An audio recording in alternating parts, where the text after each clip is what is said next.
Hello, this is Julian with Coffee Reviews, and today we'll be reviewing the Acacia Hills Geisha, wash processed Tanzania from Leaves Coffee Roasters. There's the cup right there. And Leaves, based out of Tokyo, Japan.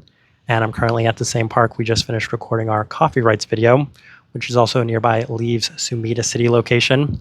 And Leaves is a coffee roaster that has appeared on this channel before, as we've done a full box review of their coffee in the past. Let me take you through the notes of the shop itself, as it's been pretty similar to a lot of other Tokyo coffee shops, which is to say that they have pretty much all of their current offerings available as a hand brew. And I think it's pretty obvious why I picked this one, and it's because we haven't reviewed a Tanzanian coffee on this channel in quite a while. In addition to that, I really enjoy Tanzanian geishas, so seeing this one on the menu definitely appealed to me. Some additional notes about them: they continue to remain on the lighter side of coffee roasters relative to previous experiences I had in Japan. I keep saying that. This one right here might actually be even lighter than some of the ones we had experienced from Coffee Rights, Onibus. So they are definitely on the lighter side of these Tokyo-based coffee roasters. And one other thing I wanted to mention was the fact that they had both the Probat as well as the Gießen inside of the shop itself. So I'm not entirely sure whether this coffee was roasted on the Probat or the Gießen, but if it was roasted on the Gießen, then this one does make our first Gießen review in this series.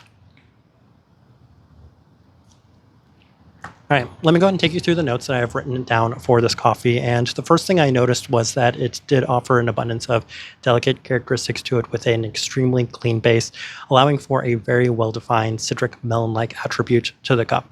In addition to that, I did notice plenty of candied characteristics, most specifically in the floral sense, as they did have, I believe they had some sort of honey note list on here. I might have that incorrect.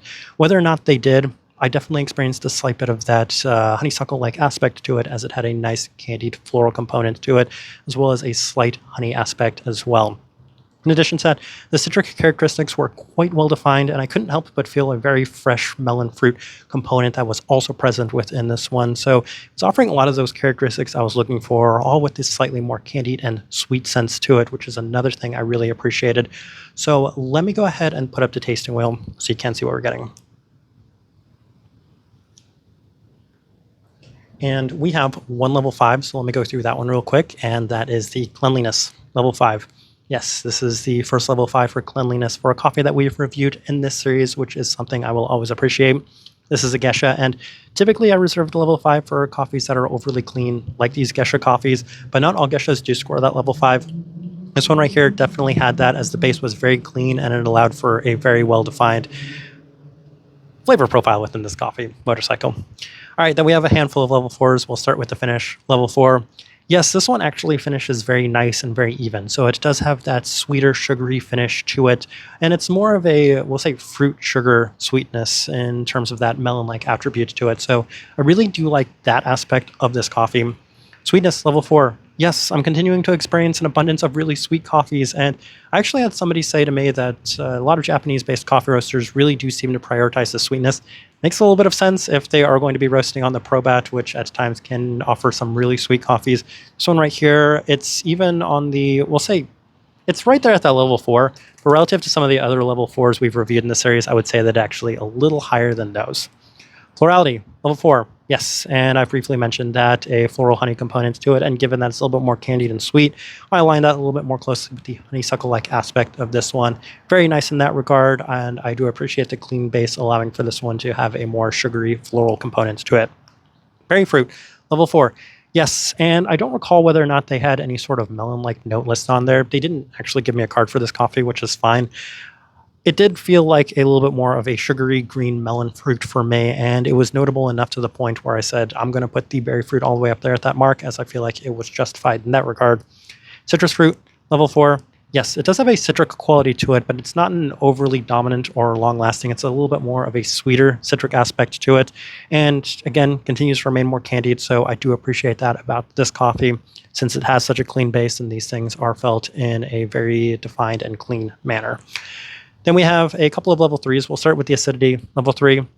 Kind of surprised that this one might not have as much brightness as I was expecting going into it, but that has also been a little bit of a theme with some of the coffees we've reviewed, is that they're not necessarily offering the acidity or brightness that I might be expecting, given a lot of the profiles of them, but Level 3 does seem pretty fitting for this. And then, honestly, as I'm kind of looking at this, the only other thing that's really worth mentioning is the body all the way down there at that level 1. Taking a look at my tasting while trying to make sure that's level 1.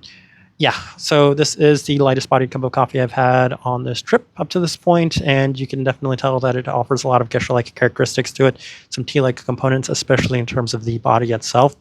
But as I am looking at this tasting wheel, I do think it's a pretty good representation of what I was getting from this coffee. All right, so my overall thoughts and impressions of this coffee. As far as the coffees that I have reviewed on this channel in this series up to this point, I would say that this one right here is probably my favorite. Though, to be fair, this one is the most my profile sort of coffee out of all of the ones that we have discussed. There have been some coffees on this trip that I might have enjoyed a little bit more, but we didn't review those. I'm just going back to this one because, again, I fully expected to really enjoy this coffee, and it still slightly surpassed my expectations. As far as the overall expectations for coffees go, I would say maybe not as much as the Onibus did. That probably exceeded my expectations most. Coffee Rights also exceeded my expectations quite a bit. This one, it still exceeded my expectations, but I went into it with very high expectations. So I think they just did a very nice job with a coffee that I would have liked otherwise. There are a lot of really positive things I take away from this one. And it definitely hit on the 4 things I look for most in coffee, which of course is the sweetness, the clarity, which this one had an abundance of clarity, a fruit component, as well as a floral aspect to it. And since it had all 4, this one was definitely my type of coffee. Type of person I would suggest this coffee to is along those same lines, a person that enjoys the more sweet profiled Geisha-like cups of coffee, as this one right here had an abundance of sugary aspects to it, an abundance of sweetness, while still offering a lot of those Geisha-like characteristics. That, of course, includes the clarity, the floral aspects, and a notable and well-defined fruit aspect within this one. So I think that's just kind of the best direction I can point somebody towards and the best way I can leave this review. If you by chance had an opportunity to try this coffee or anything else from Leaves, I'd love to know your thoughts or impressions of it or them as well. If you're enjoying the content, give this video a like, subscribe if you're not already subscribed. This right here has been a review of the Acacia Hills Geisha, wash processed Tanzania from Leaves Coffee Roasters. Thank you for watching.